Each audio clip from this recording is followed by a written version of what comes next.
A'udzubillahi minasyaitonirrajim.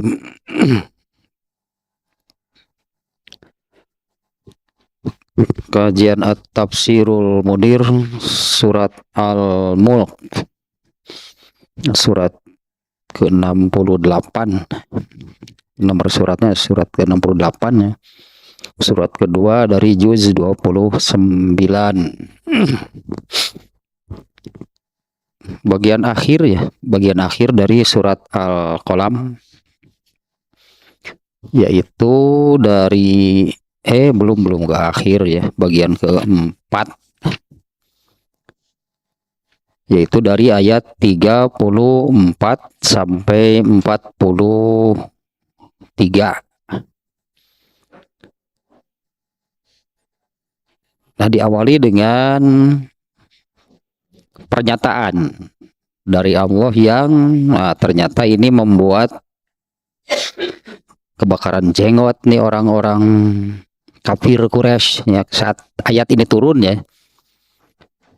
Innalil muttaqina inda rabbihim jannatin na'im. Sesungguhnya bagi orang-orang yang bertakwa di sisi Allah, di sisi Tuhan mereka sudah disediakan surga yang penuh kenikmatan. Ini orang kafir mendengar ayat ini ya istilahnya kebakaran jenggot gitu ya. Jadi mereka tahu berarti kan arti takwa itu apa. Karena ayat ini menyatakan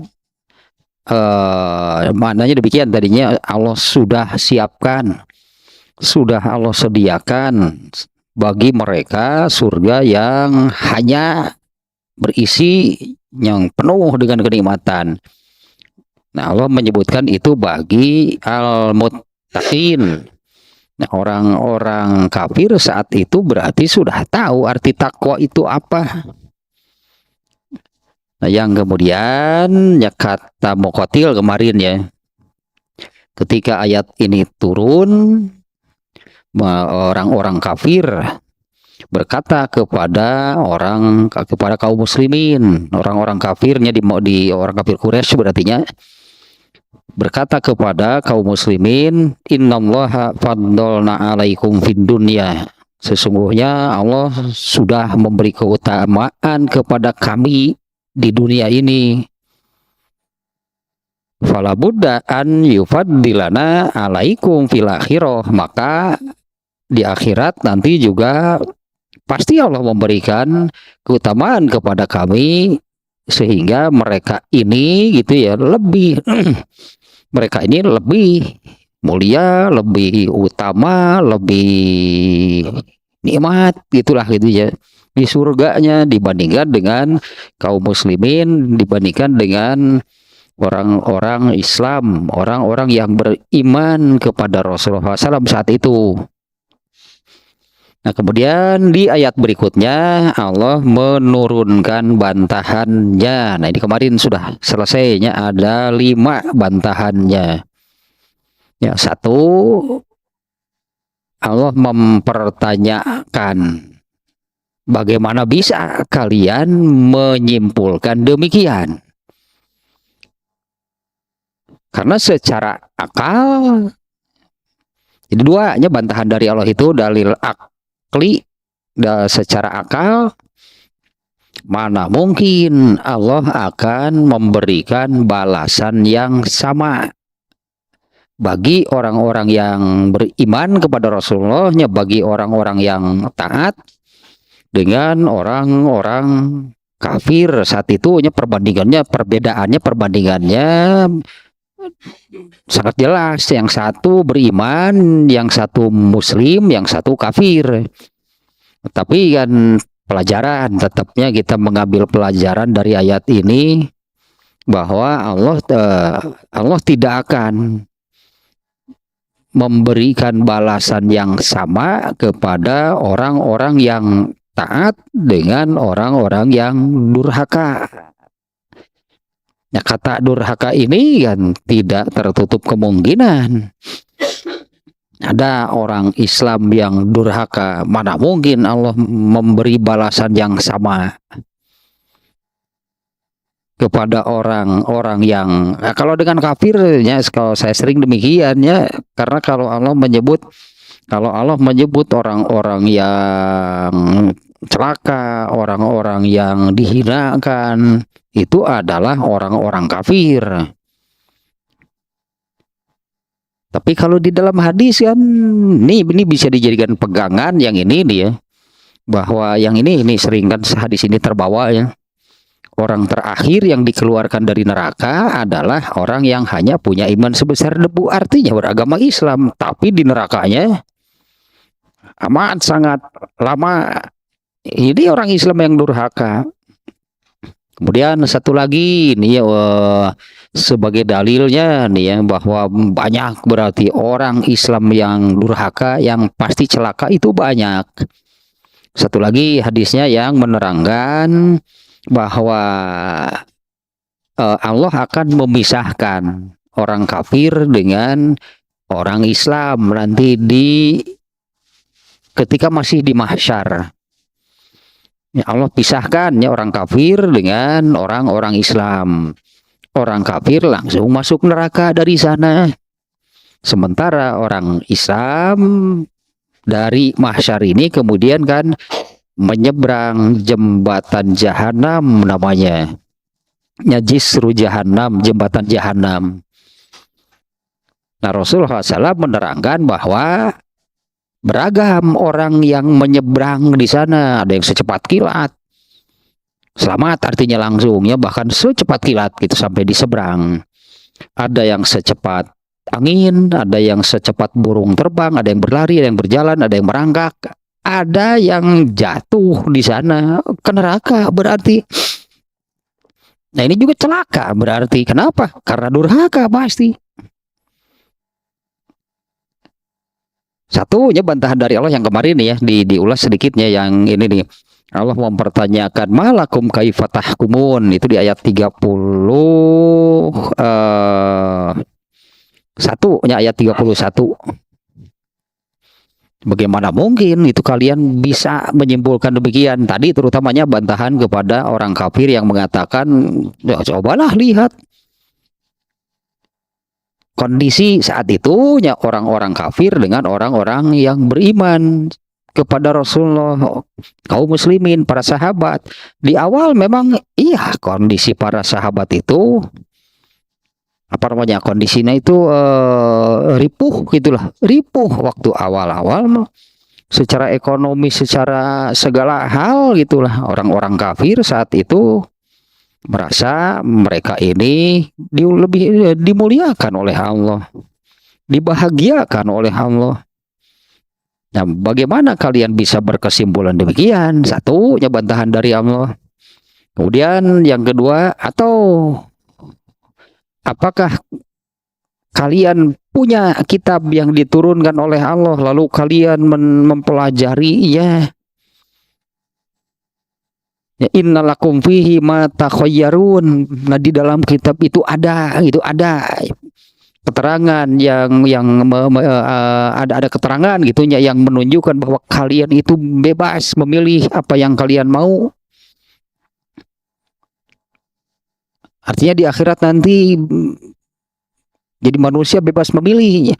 Kalau begitu kan ke surga semuanya. Nah, ataukah demikian ya? Atau apakah kalian itu mendapatkan kitab itu dari Allah, lalu kalian mempelajarinya, dan di dalamnya ada itu penjelasan. Innalakum fihi lama takhayyarun, bahwa kalian itu nanti di sana bebas memilih. Kemudian bantahan yang ketiga, amlakum aimanun alaina, atau kalian itu sudah punya perjanjian dengan Allah yang berlaku sampai hari kiamat dan tidak dibatalkan, artinya yang berlaku itu sampai hari kiamat. Innalakum lama tahkumun, bahwa kalian itu akan mendapatkan seperti yang kalian simpulkan tadi. Itu yang tadi ya, kata Muqatil dari orang-orang kafir berkata kepada kaum muslimin, sesungguhnya Allah telah memberi keutamaan, memberi kelebihan kepada kami di dunia ini dibandingkan dengan kalian orang-orang Islam yang beriman kepada Rasulullah.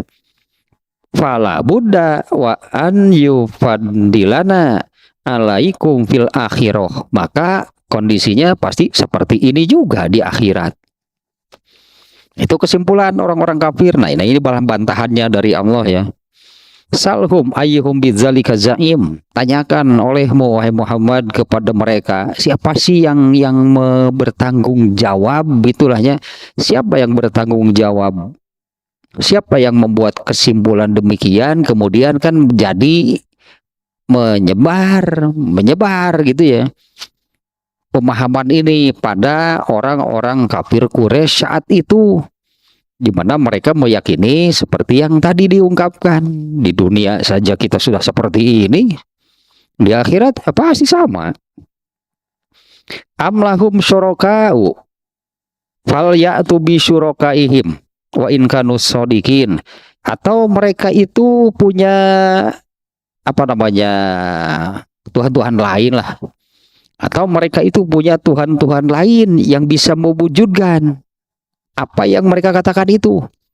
Ya, lahum syuraka'u, atau mereka itu punya serikat-serikat, sekutu-sekutu. Fal ya'tu bi syurakaihim, maka katakanlah gitunya, katakanlah oleh wahai Muhammad, mana itu datangkan sekutu kalian. In kanu shodiqin, jika mereka itu benar. Nah, kemarin sampai di sana nih ya. Jadi ini bantahannya dari Allah di ayat-ayat dari ayat 31 ya, ayat 30 berapa? 31. 36 sampai 41. Ada 5 tuh bantahannya. Jadi sini di kitab ini pun ini oleh penulisnya diberi angkaan ya. Ini bantahan dari Allah. 1 ayat ma lakum kaifatahkumun. 2 am lakum kitabun, dan seterusnya. 3 am lakum aimanun. 4 salhum ayyuhum bidzalika zaim. 5 am lahum syuraka. Ini bantahan dari Allah ya atas kekeliruan.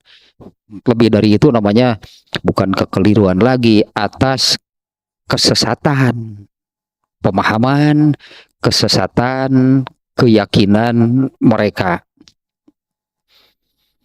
Nah, maka kesimpulannya di sini diberi kesimpulan nih, penulis kitab At-Tafsirul Munir ini memberikan kesimpulan, wal muradu minal ayati annahu laisa lahum dalilun aqliyun fi isbati mazhabihim. Ayat-ayat tadi bantahan itu menunjukkan bahwa mereka itu tidak punya dalil akli atas kebenaran pendapat mereka. Artinya secara akal gitu ya, secara akal pendapat mereka itu sangat lemah, mudah dipatahkan. Nah, dengan pertanyaan, makanya sebetulnya diawali dengan di ayat 35 kan Allah sudah menyampaikan, apakah kami akan memperlakukan sama orang-orang yang orang-orang Islam seperti al-mujrim di sini ya. Afanaj'alul muslimina kal mujrimin. Ya, apakah kami akan memperlakukan sama orang-orang Islam dengan orang-orang yang durhaka? Nah, secara akal pun itu pemahaman, keyakinan seperti itu sangat lemah. Dan dalam arti mana mungkin Allah memperlakukan sama orang-orang yang taat dengan orang-orang yang durhaka. Kemudian yang kesimpulan kedua juga tidak ada dalil nakli. Dalil nakli itu adalah berupa ayat, itunya ayat. Nah, makanya di ayat tadi kan di dalam Al-Qur'an nggak ada yang menyimpulkan kesimpulan demikian. Atau apakah mereka punya kitab, atau apakah mereka punya kitab yang diturunkan dari Allah yang di dalamnya ada keterangan seperti itu? bahwa mereka itu orang-orang yang durhaka itu bukan lagi apa namanya, bukan bukan hanya diperlakukan sama, bahkan mereka yakin mereka akan diberi keutamaan juga di atas orang-orang yang beriman. Ini nih pemahaman si Benjamin Tenukiyo ya. Benjamin itu Netanyahu, orang-orang Yahudi sampai hari ini. Ada kata-kata dari ini Adolf Hitler. Pokoknya jangan disisakan, karena kalau disisakan mereka ini menganggap orang lain itu lebih rendah dari mereka. Itu pesanan deh gitu dah dulu teh Adolf Hitler, jangan disisakan, karena kalau disisakan mereka akan menganggap rendah. Dan ternyata benar kan. Ini lagi ini ya lagi in lah gitu, update lagi in gitu ya. Ternyata akan pejabat gitu di pemerintah Israel itu mereka mengatakan kami ini berperang dengan binatang. Mereka sudah tidak menyebut manusia. Ya, kami ini berperang dengan binatang gitu. Nah, itulah mereka yang seperti itu. Nih, ini mesti bakal lagi saya gini gitu ya. Mereka merasa di dunia ini diberi keutamaan, diberi kelebihan oleh Allah, dan mereka meyakini di akhirat juga sama. Padahal ini ya, apa sih dalilnya? Secara akal mustahil. Kalau Allah memberi balasan yang sama bagi orang-orang yang durhaka dengan orang-orang yang soleh. Padahal mereka juga tahu, mereka merasa mereka itu adalah kaum yang selalu menyimpang. Nah, karena di Al-Quran juga menerangkan ya, orang-orang Yahudi itu adalah orang-orang yang kegemarannya berdusta. Makanya sekarang media kalau yang dari mereka pasti bohong. Yang menerangkan situasi sekarang gitunya, media ini dari mereka pasti berdusta. Satu kegemaran mereka itu adalah satu berbohong, yang kedua mereka itu sukanya yang haram. Makanya mereka kan mengambil hak orang. Haram, tahu mereka itu haram, tapi itulah kegemaran mereka. Nah, sampai di sananya yang nah ini kan kita mengambil pelajarannya bahwa ya sudahlah kalau kafir sudah pasti. Tapi yang tadinya apa namanya, diantaranya yang menunjukkan bahwa yang durhaka dan celaka itu bukan hanya orang kafir. Satu diantaranya tadinya dalilnya bahwa ketika menyeberang jembatan Jahanam disebutnya. Ya, jembatan Jahanam ini adalah yang menghubungkan gitulahnya mahsyar dengan di seberangnya itu tempat untuk dihisab. Nah, orang kafir nggak akan ada yang menyeberang. Mereka itu dari mahsyar, mereka itu sudah digiring dan dilemparkan ke dalam neraka. Yang menyeberang ini adalah orang-orang Islam. Nah, Rasulullah menyebutkan ada yang ketika menyeberang itu jatuh dan ini di bawahnya neraka. Ini disebutnya juga jembatan Jahanam namanya. Berarti itu orang Islam tapi celaka. Tidak sampai ke seberang gitu lah. Tidak sampai ke seberang, sudah jatuh dari atas jembatan tersebut. Mengapa bisa demikian? Orang durhaka pasti. Nah, sekarang ayat berikutnya nih. Yauma yakshifu an saqin wa yud'auna ilas sujudi fala yastatiun. Ayat ini sudah menerangkan nanti di akhirat. Inilah yang sebenarnya, gitulahnya seperti ini sebetulnya. Ini di akhiratnya seperti ini nih. Pada hari Allah menyingkap betis. Ini bahasa kiasan. Karena kalau Allah itu ada betisnya, waduh, jadi seperti manusia kalau begitu. Allah itu ada tangannya, Allah itu ada matanya, kan Allah maha melihat, berarti punya mata. Allah maha mendengar, berarti punya telinga. Ini ada betisnya nih, kalau secara teksnya demikian. Ya, arti kata sakun itu adalah betis. Ya, pada hari mereka yauma yukshafu an saqin wa yud'auna ila sujudi fala yastati'un. Ayat itu ya, ayat yang ke-42, redaksinya demikian. Ini menunjukkan nanti di akhirat, pada hari, pada saat, pada masa, pada waktu disingkapnya betis. Itu redaksinya demikian. Wa yud'auna ila sujudi fala yastati'un. Dan mereka diperintahkan untuk bersujud, tapi mereka tidak mampu. Mereka tidak mampu, tidak bisa melakukannya. Nah, ini penjelasannya nih, demikiannya ayat redaksi ayatnya.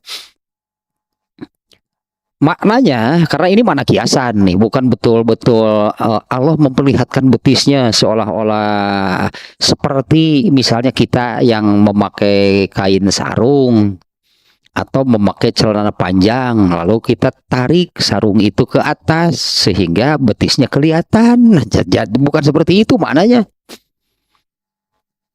Allah itu ada betisnya. Nah, betis menurut kita seperti apa? Gitu, betisnya. Nah, apa Allah itu seperti itu? Nah, sementara nih untuk Allah itu ya, ada ayat yang dalam surat Al-Ikhlas, walam yakullahu kufuwan ahad. Tidak ada dari sini dulu dari sini berarti tidak ada apapun, tidak ada satupun ya, walam yakullahu kufuwan ahad, tidak ada apapun, tidak ada satupun yang menyerupainya, tidak ada yang sama dengan Allah. Kalau misalnya Allah itu melihat, manusia juga bisa melihat, beda, karena walam yakullahu kufuwan ahad, beda melihatnya Allah dengan melihatnya makhluk. Ya makhluk lah, mau malaikat ke, mau iblis ke, mau manusia. Setan bisa melihat nggak? Bisa. Malaikat bisa melihat nggak? Bisa. Manusia bisa. Allah bisa. Apa bedanya? Tidak akan sama bagaimana Allah melihat dengan makhluknya. Ya, kalau di surat ini walam yakullahu kufuwan ahad, itu maknanya tidak ada apapun, tidak ada satupun yang menyerupai, yang sama dengan Allah. Ya, karena kan semuanya selain Allah itu adalah ciptaan Allah. Ini logika juga nih ya, nih logika juga akan mengatakan mustahil Allah itu menciptakan, salah satu sebutnya mustahil Allah itu menciptakan makhluknya yang persis dirinya segala-galanya. Kalau begitu nanti Tuhan jadi ada dua. Ya, kalau begitu nanti Tuhan jadi ada dua. Kalau Allah menciptakan makhluknya yang segala-galanya persis dengan dirinya, dengan Allah, ya, jadi ada dua kalau begitu. Justru kan semua yang diciptakan Allah itu statusnya adalah hamba, dalam arti menghamba semuanya kepada Allah. Nah, kalau yang sejajar dengan Allah pasti menolak. Kenapa saya harus menghamba kepada Allah sementara antara saya dengan Allah itu segalanya sama? Nah, logika juga demikian lah. Ininya dari yauma yukshafu an saqin. Ini maknanya adalah fal ya'tu bi syurakaihim, maka datangkanlah sekutu-sekutu atau ya datangkanlah apapun itulahnya yang oleh mereka diadakan sebagai sekutu bagi Allah. Nah, dulu kalau orang orang kafir jahiliyah, kafir Quraisy ya, sekutu yang mereka adakan bagi Allah itu berupa berhala-berhala. Itu salah satunya, karena sampai hari ini manusia itu masih terus saja memunculkan itu ya. Ya, sampai hari ini manusia itu terus saja memunculkan Tuhan-Tuhan yang baru sesuai dengan selera mereka, sesuai dengan sangkaan, sesuai dengan pikiran mereka. Muncul lagi agama baru, Tuhannya baru, beda dengan yang sudah ada sebelumnya. Muncul lagi agama baru, ternyata sampai hari ini kan agama itu sudah, agama di seluruh dunia itu, ini yang terdata, sebenarnya yang terdata, yang teridentifikasi, agama di seluruh dunia hari ini itu 4.200 sekian. Tuhannya masing-masing berarti. Nah, ini maknanya seperti ini ya. Yauma yukshafu an sakin itu fal ya'tu, maka hendaklah mereka mendatangkan yang menurut mereka itu Tuhan, yang menurut mereka itu bisa menyelamatkan mereka. Nah, Allah nih pada hari ini, hari ini sudah menggambarkan di akhirat nih ya. Fal ya'tu bisyurakaihim, datangkanlah sekutu-sekutu yang mereka munculkan, yang mereka adakan, sekutu-sekutu bagi Allah ya, yang mereka adakan, li inqazihim, untuk menyelamatkan mereka, yauma yashtadul amru. Ini dia di akhirat itu seperti ini ya. Yauma yashtadul amru, pada hari, pada waktunya di akhirat nih ya, pada hari, pada waktu urusan pada saat itu teramat berat bagi manusia. Nah, diantaranya nih, ini sudah berapa kali nih hadisnya di apa namanya, kita baca yang ini nih. Rasulullah SAW menerangkan awalnya seperti ini, akulah pemimpin seluruh manusia pada hari kiamat. Ya, akulah pemimpin seluruh manusia di akhirat. Kemudian Rasulullah kan menggambarkan nanti di mahsyar itu matahari persis di atas kepala, jaraknya hanya 1 mil. Dan dua yang oleh Rasulullah sebutkannya, rasa sakit, kepedihan, itulah kepedihan dan kesusahan di mahsyar itu jauh di luar manusia mampu menahannya. Tidak akan ada manusia yang sanggup itu untuk menahan situasi di sana. Nah, di sini disebutkan dengan kalimat seperti ini ya. Datangkanlah sekutu-sekutu yang mereka adakan, yang mereka munculkan bagi Allah, li'in qadhihim, supaya menyelamatkan mereka. Yauma yashtadul amru, pada saat naonnya tadah kitunya urusan perkara, situasi dan kondisi pada saat itu di akhirat itu teramat berat bagi manusia. Nah, Rasulullah menggambarkan demikian, kepedihan dan kesusahan di mahsyar saja nih, belum ke proses berikutnya. Rasulullah ini menyebutkan mahsyar itu kan tempat awal kemunculan. Jadi begitu muncul di akhirat, di mahsyar, nah situasinya sudah demikian. Rasulullah menyebutkan kepedihan dan kesusahannya di sana itu jauh di luar kemampuan manusia menahannya. Mungkin ini salah satu atau sedikit gambaran tadi di hadis tersebutnya, matahari itu persis di atas kepala, jaraknya hanya 1 mil. Ya 1 mil, 1,6 kilometer paling di atas kepala ya. Dan mataharinya kan matahari akhirat, bukan matahari yang sekarang. Semasa di akhirat itu kan nanti segalanya serba jauh berlipat-lipat dibandingkan dengan yang ada sekarang di alam dunia. Kemudian lagi ya ininya coba digambarkanlah semampu yang kita mampu menjangkaunya, diantaranya kan ketika dihidupkan, dimunculkan di mahsyar itu kan Rasulullah menyebutkan tidak ada atau tidak sehelai benang pun menutupi badan manusia, semuanya telanjang berarti. Kondisi demikiannya, semua manusia telanjang. Kemudian di hadis lain kan tanpa alas kaki, dengan kondisi matahari sangat dekat, semuanya telanjang, semuanya tidak beralas kaki. Dan mahsyar itu adalah dataran yang tidak ada apapun di sana, hanya dataran saja.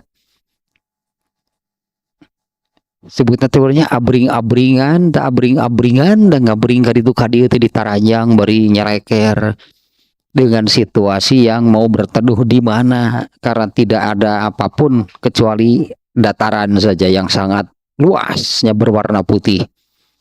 Berapa lama sih manusia di sana, di mahsyar, dengan kondisi demikian ya?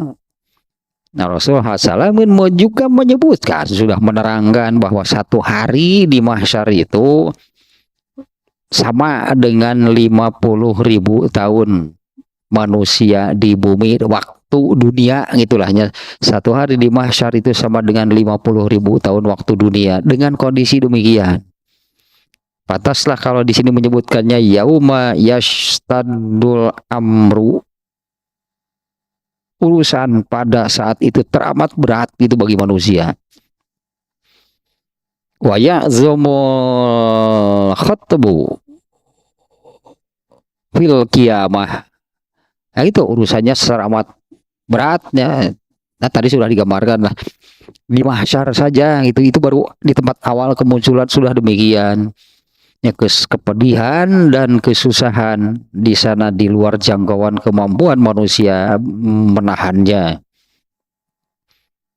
Yang selamat kan, yang selamat dalam situasi tersebut itu adalah yaitu yang ada 7 golongan orang yang mendapat perlindungan, naungan dari Allah pada hari tersebut, yaitu pada hari tidak ada perlindungan kecuali perlindungan Allah. Nah, ketika mereka menyeru sekutu-sekutu mereka dan penolong-penolong mereka dari kelompok kafir dan kaum munafik, Allah memerintahkan wajud'auna ilas sujud. Allah memerintahkan mereka serta ya, karena berhala itu dihadirkan ya di tadi juga apa namanya, saya baca hadis itu, hadis yang ini yang bahwa manusia itu akan dibagi, nantilah kita baca hadisnya meskipun sangat panjang nih hadisnya. Yang tadi intinya bahwa di mahsyar itu Allah akan memerintahkan pisahkan orang-orang kafir dari orang-orang yang beriman. Nah, orang-orang secara keseluruhan intinya Allah memerintahkan manusia itu untuk mengikuti apa yang mereka sembah. Nah, dihadirkan apa yang disembahnya.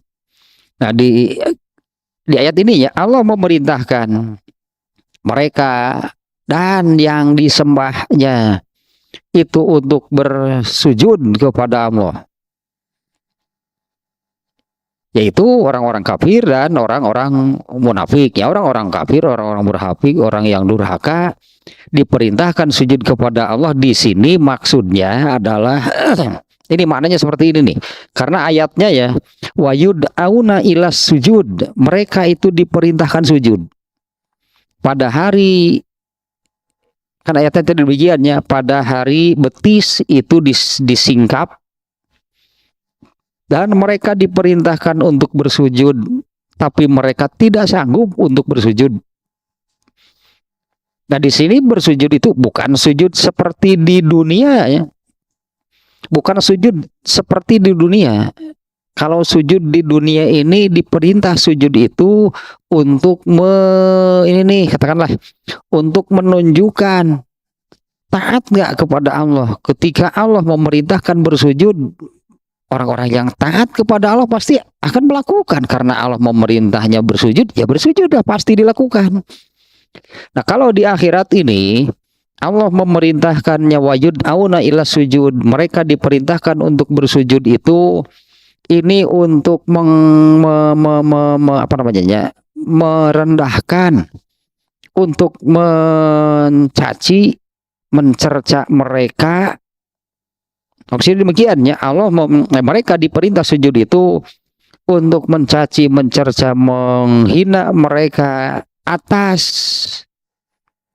perintah sujud yang oleh mereka ketika di dunia tidak dilakukan. Mereka tidak maunya bersujud, tidak dilakukan ketika di dunia. Nah, Allah mencaci itu ya, Allah memerintahkan mereka untuk bersujud itu maksudnya untuk mencerca mereka, karena mereka ketika di dunia tidak mau bersujud ketika diperintahkan oleh Allah. Fala yatamakkanuna minas sujud, mereka tidak mampu untuk bersujud. Li'anna zuhurahum, karena punggung mereka itu jadi apa namanya, keras. Mereka diperintahkan bersujud bukan tidak mau, teu bisaeun muncik urang teu bisaeun da sujud nge. Ketika mereka diperintah itu, ketika mau melakukan, mereka tidak bisa melakukannya. Li'ana zuhurahum taibasa watasbahu tawakon, karena punggung mereka itu menjadi keras, tidak bisa dibengkokkan.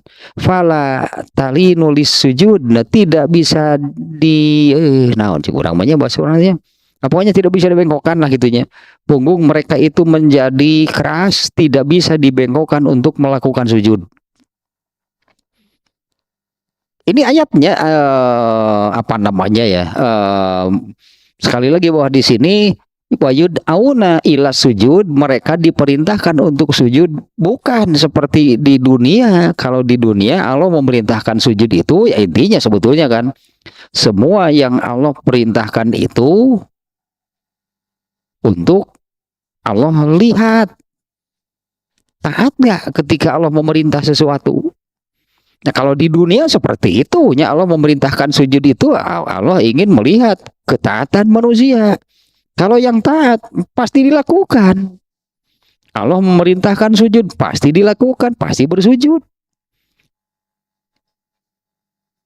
Nah, di akhirat ini Allah wayud auna ila sujud, mereka diperintahkan untuk bersujud, bukan untuk menguji lagi ketaatan. Di sana sudah bukan waktunya. Ini maksud Allah untuk mencerca mereka. Allah memerintahkan sujud deh. Ternyata mereka punggung mereka keras. Ya, teu bisaeun. Kenapa? Kan di dunianya juga dulu tidak mau. Nah, itu untuk menunjukkan kedurhakaan mereka. Allah memerintahkan sujud, gak bisa mereka melakukannya. Ya, padahal ketika di dunia mereka bisa gitu, mereka mampu melakukannya, tapi mereka tidak mau. Eta masalah nama, karena mereka tidak taat. Diperintah sujud mereka tidak mau karena tidak taat kepada Allah, bukan tidak mampu, bukan tidak bisa. Kalau kayak katakanlah kalau di dalam sholat itu kan ada sujud. Di dalam sholat itu ada ruku, ada sujud. Itu kan ruku membungkukkan badan. Kemudian sujud juga sama kan, asalnya kan berdiri, itu kan asalnya berdiri. Ketika ruku membungkukkan badan, ketika sujud kan seolah-olah bersimpuh, itulah di hadapan Allah. Nah, itu yang mereka tidak mau karena mereka tidak taat kepada perintah Allah. Di akhirat nanti, nah oleh Allah itu ini maksudnya kan untuk merendahkan mereka. Sujud kamu, ternyata di sana ketika mau melakukan mereka nggak bisa.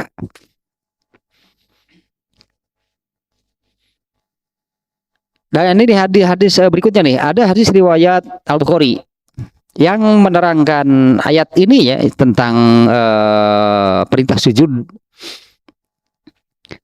An Abi Sa'idin Al-Khudri qala, Nah, jadi kieu berarti kan pelajarannya juganya ya sujudlah seperti yang Allah perintahkan. Karena nanti di akhirat ketika di dunianya tidak mau sujud, tidak mau taat kepada perintah Allah, nanti oleh Allah dihinakan dengan seperti ini, sujud kamu, ternyata di akhirat itu manusia yang durhaka, yang tidak mau taat, mau melakukan sujud tapi tidak bisa. Nah, mereka itu terhina itu dengan demikian itu terhinanya karena Allah maksudnya menghinakan mereka. Anggaplah gitu pekerjaannya gampang, sujud bisa nggak? Anak-anak juga bisa. Di akhirat nanti Allah maksudnya menghinakan. Mereka tidak bisa membengkokkan badan, membungkukkan badan. Mereka tidak bisa bersujud karena memang ketika di dunia mereka tidak mau. Nah, mereka ini dihinakan di antaranya dengan cara demikian. Nah, dipermalukan berarti oleh Allah. Mereka dihinakan, dipermalukan oleh Allah dengan diperintah sujud. Ternyata ketika mereka mau melakukannya, nggak bisa. Cerik, puncik urang mata. Cerik gitu, karena perintah itu gampang. Sebetulnya hanya sujud, apa susahnya? Mereka tidak bisa. Ini untuk mengingatkan berarti maknanya. Untuk mengingatkan bahwa dulu ketika di dunia diperintah sujud mereka tidak mau. Nah, sekarang ketika mau melakukan sudah gak bisa. Ini untuk mengingatkan kedurhakaan mereka sekaligus mempermalukan mereka, menghinakan mereka. Ternyata untuk sekedar mengerjakan sujud saja mereka sudah tidak mampu melakukannya. Nah, hadis riwayat Imam Al-Bukhari ini. An Abi Sa'idin Al-Khudri radhiyallahu anhu qala. Dari Abu Sa'id Al-Khudri, semoga Allah meridhoinya, ia berkata, Sami'tu Nabiyya sallallahu alaihi wasallam yaqulu. Aku mendengar Rasulullah sallallahu alaihi wasallam bersabda, yakshifu rabbuna an saqihi. Allah menyingkap, Tuhan kami di sini Rabbuna Allah ya. Allah menyingkap betisnya. Fayasjudu lahu kullu mu'minin wa mu'minatin, maka sujudlah semua orang yang beriman, baik laki-laki ataupun perempuan. Faya udu zohrohu wayabko man kana yasjudu fid dunya riyaan wa sum'atan. Ternyata ini hadisnya bukan untuk orang kafir ini. Wayabgo, tersisalah yang tidak sujudnya, yang tidak sujud nih. Tersisalah man kana yasjudu fid dunya riyaan wa sum'atan, tersisalah tidak sujud nih. Orang-orang yang ketika di dunianya itu sujud karena riya dan sum'ah. Ini kan bukan orang kafir ternyata. Fayadhabu liyasjuda. Nah, ketika mereka akan bersujud, melaksanakan perintah Allah tersebut, fayaudu zohrohu tobakon wahidan. Ternyata punggungnya itu ketika mau membungkuk baru sedikit saja sudah balik lagi, heuras. Muncul urang mata tanggungnya jadi heuras. Ya punggungnya itu jadi keras. Ketika mereka mau melakukan baru sedikit gerak suruh balik lagi. Siga aya seperti ada yang menarik, siga aya per gitu, balik lagi. Ketika mau sujud baru sedikit gerak, balik lagi. Nah, sampai di sana hadisnya nih, sekali lagi nih hadisnya nih. Hadis riwayat Al-Bukhari ya, dari Abu Sa'id Al-Khudri, semoga Allah meridhoinya. Nabi SAW bersabda, Nabi SAW bersabda, Allah Tuhan kita nih menyingkap betisnya. Maka bersujudlah orang-orang yang beriman, baik laki-laki ataupun perempuan. Dan tersisalah tidak sujud nih orang-orang yang sujud ketika di dunia, tapi sujudnya itu karena riya dan sum'ah. Ya sujudnya karena ria dan sum'ahnya ya, ya tidak ikhlas berartinya sujudnya itu karena ria dan sum'ah. Nah yaitu fayadzhabuli yasjuda. Nah ketika mereka hendak apa namanya hendak sujudnya melakukan gerakan gitu ketika mereka hendak sujud fayaudu zuhruhu tabaqan wahidan, maka punggungnya itu balik lagi ke posisi tegak, balik lagi ke posisi tegak. Nah hadisnya demikiannya nih untuk ya karena ada ayatnya kan, yang ayat ininya ayat yauma yukshafu sakin ketika betis itu disingkap dan mereka diperintahkan untuk bersujud, fala yastati'una, ternyata mereka tidak sanggup, tidak bisa melakukannya. Ternyata menurut hadisnya Rasulullah tidak menyebut orang kafir, ternyata yang demikian. Jadi dalam hadis yang redaksinya demikian, semuanya sujud, semua orang yang beriman itu sujud, baik laki-laki ataupun perempuan. Tersisalah mereka yang ketika di dunianya itu sujud tapi karena ria dan sum'ah. Ketika mereka hendak sujud, punggung mereka itu balik lagi ke posisi tegak, balik lagi ke posisi tegak. Mereka nggak bisa melakukannya. Yang maknanya maksud gitu, maksud Allah memerintahkan sujud apa? Bukan untuk melihat ketaatan atau tidak nih, taat atau tidak nih ketika Allah memerintah sesuatu.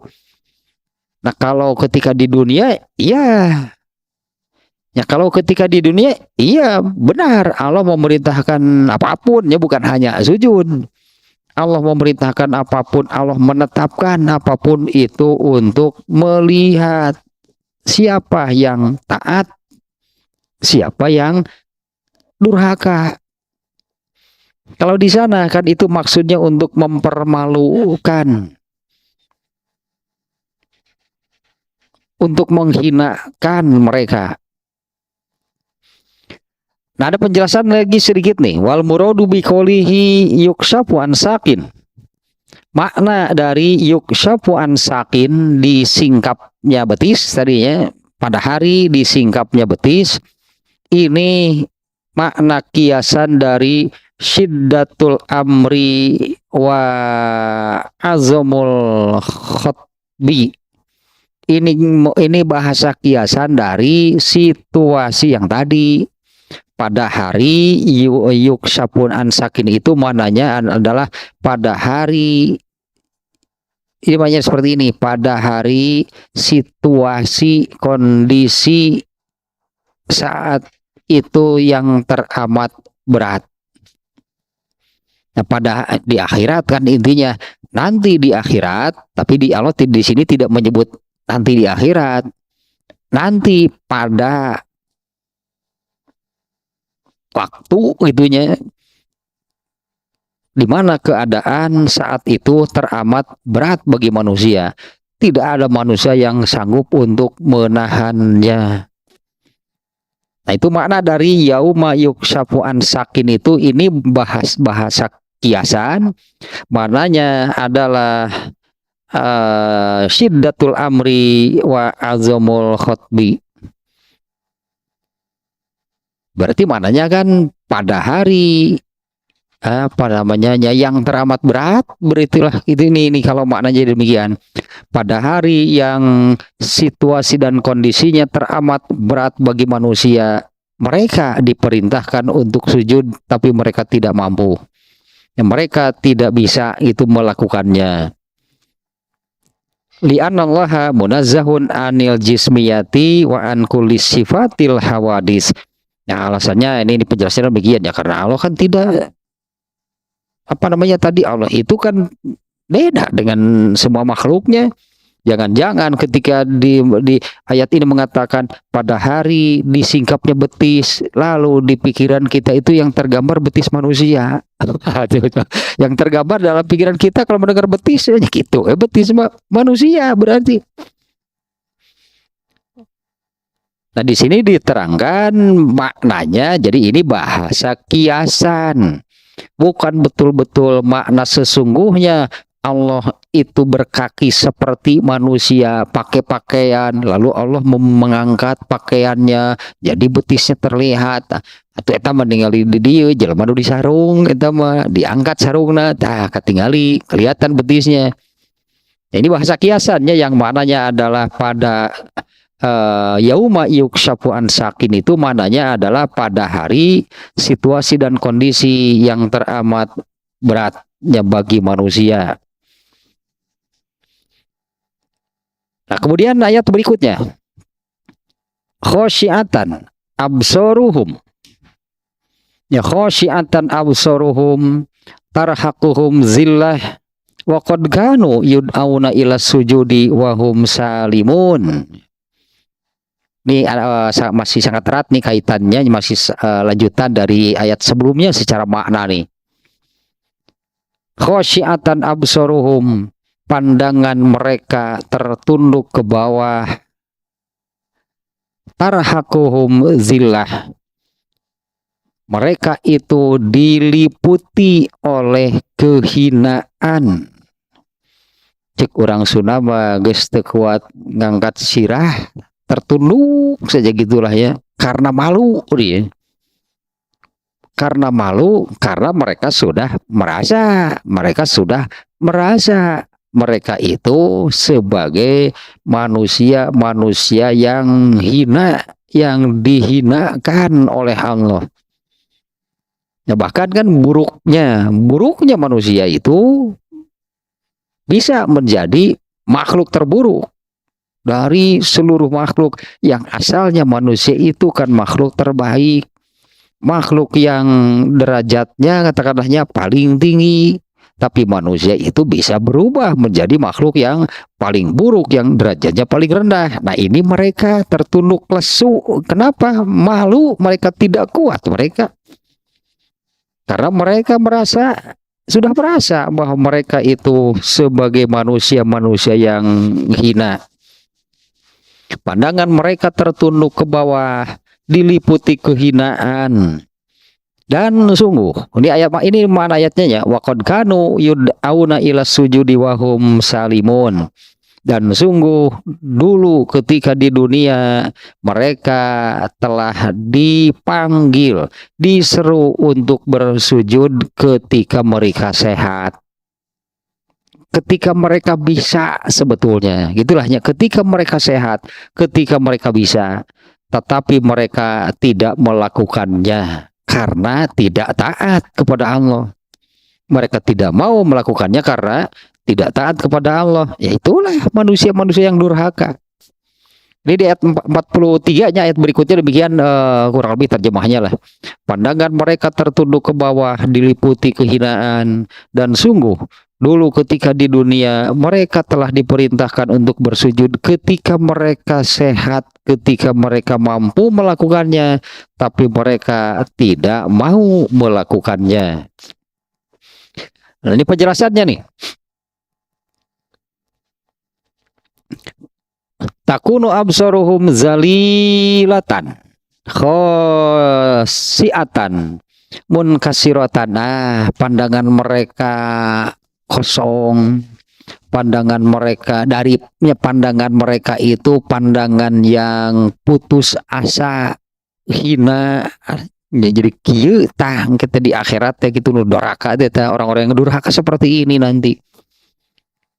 Mereka tertunduk, mereka tidak kuat, gitunya, tidak sanggup untuk mengangkat wajahnya. Pandangan mereka tertunduk ke bawah. Ya, pandangan mereka itu pandangan yang kosong, pandangan yang putus asa, itu pandangan yang menggambarkan, pandangan yang menunjukkan pengakuan itu bahwa mereka itu manusia yang hina. Taghsyahum zillatun syadidah, mereka diliputi oleh kehinaan yang besar. Wahasrotun, mereka itu diliputi oleh kesedihan, wanadamah, dan penyesalan. Aduh, ini mikir bongan. Kenapa ketika di dunia ketika masih sanggup, masih bisa untuk sujud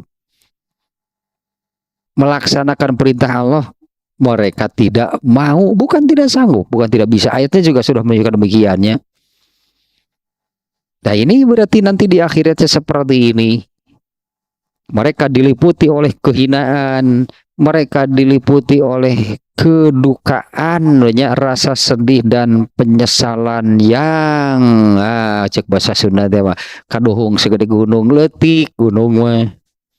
Penyesalan yang teramat dalam. Nah inilah mereka menyesali kedurhakaan mereka.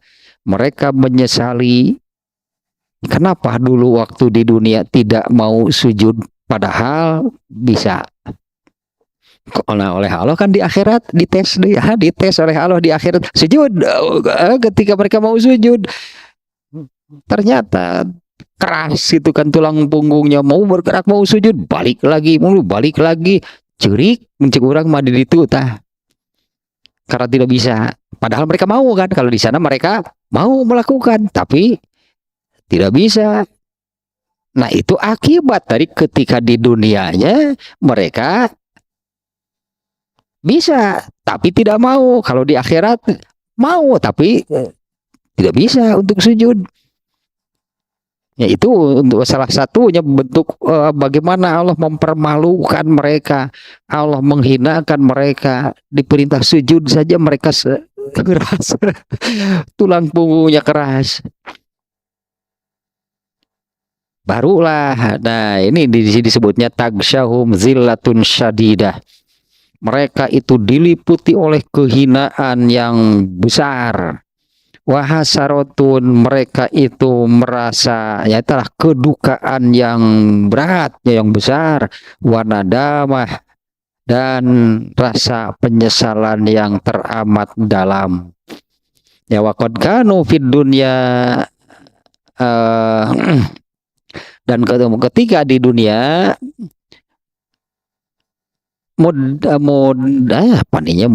awina, mereka itu sudah gitunya sudah. Kalau di sini ya karena kan secara khusus ibadah yang ada sujudnya itu kan sholat. Ya ibadah yang ada sujudnya itu kan sholatnya. Dulu mereka ketika di dunia, mereka itu dipanggil, diseru, diperintah oleh Allah untuk mengerjakan sholat yang di dalamnya ada sujud, tapi mereka tidak mau, bukan tidak sanggup. Nggak akan ada orang yang tidak bisa, tidak sanggup sholat, nggak akan ada. Dalam arti melakukannya, adakah yang tidak sanggup? Mana ada manusia yang tidak sanggup sholat, berdiri, ruku, duduk, sujud, kan hanya seperti itu kan amalan di dalam sholat. Ya, berdiri, ruku, itu kan duduk, sujud, ada yang tidak sanggup? Nggak ada. Bagi orang tertentu, dalam kondisi tertentu, ada yang tidak bisa mengerjakan secara normal. Ini hadisnya yang ini ya, sholiko iman, sholatlah sambil berdiri. Fa'in lam tastati faqo'idan, kalau tidak sanggup kerjakan sambil duduk. Fa'in lam tastati, kalau tidak bisa sambil duduk, fa'ala janbin, kerjakanlah sambil berbaring. Artinya nggak akan ada yang tidak sanggup sholat, nggak akan ada. Semuanya pasti bisa sesuai dengan kondisinya. Bahkan ada yang duduk saja tidak sanggup, ya kerjakanlah sambil berbaring. Jangan sambil tidur, ya kerjakanlah sambil tidur. Malayan lah, nu sare mah kerek, lain sare, nu sare mah meureun kerek atuh lain salat. Kerjakanlah sambil berbaring. Ya, tidak ada yang tidak bisa, gitu. Tidak ada yang tidak sanggup. Pastikan sholat itu kan wajib ain, namanya wajib ain itu artinya sholat itu kewajiban yang kena kepada setiap individu, nggak ada yang dikecualikan. Itu yang dikecualikan ada tadi kan rupi al-qalam metagenya diangkat gitu oleh Allah kewajiban itu dari Sampai kerek yang jadi nu gelo mah mau sholat teh sakatu jadi nu gelo. Da dina ayatna dina hadisnya kayak gitu. Kewajiban itu oleh Allah diambil, diangkat dari orang yang hilang ingatan hingga dia sembuh. Orang gila hingga dia sembuh. Ya, anak-anak hingga dia balik. Kemudian orang yang tidur hingga dia terbangun. Eta nu teu wajib bemeureunan teh. Hiji nu sare, dua budak, tilu nu gelo. Eta mah hadis eta mah. Itu hadisnya Rasulullah menyabdakan demikian. Kan yang ini yang la yukallifullahu nafsan illa wus'aha. Allah tidak akan membebani. Itu sholat teh beban bagi manusia teh. Allah membebani, Allah tidak akan membebani siapapun di luar kemampuannya. Allah menetapkan sholat itu wajib bagi semua orang, bagi setiap orang. Artinya sholat itu bisa dilakukan oleh setiap orang. Kalau normalnya berdiri, gak bisa, kerjakan sambil duduk. Bahkan sambil duduk pun gak bisa, kerjakan sambil berbaring. Nah, lanjutkan lagi di sini nih. Nah, karenanya mereka ketika di dunia mereka itu diperintahkan oleh Allah untuk sholat yang di dalamnya itu ada sujud, tapi mereka tidak mau melakukannya, bukan karena tidak sanggup, tapi karena tidak mau. Tangga di akhirat mati balik sujud kamu mau melakukan tapi tidak bisa. Kalau di dunia ini untuk Allah melihat siapa yang taat kepada perintah Allah, padahal kan perintah-perintah dari Allah itu pasti bisa tadi kan, karena Allah tidak membebani di luar kemampuan.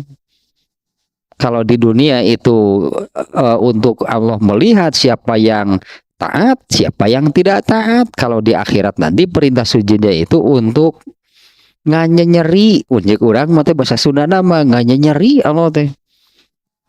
Hayang tapi tidak bisa kan eta teh nyeri. Mau melakukan tapi tidak bisa. Mempermalukan, dia nyeri gitu ku Allah teh dan dihinakan.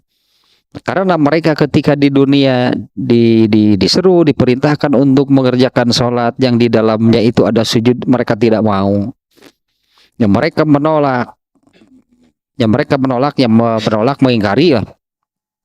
Wa mtana'u ma'annahum kanu salimina ashab. Padahal mereka itu dia dalam ayatnya tadi demikiannya.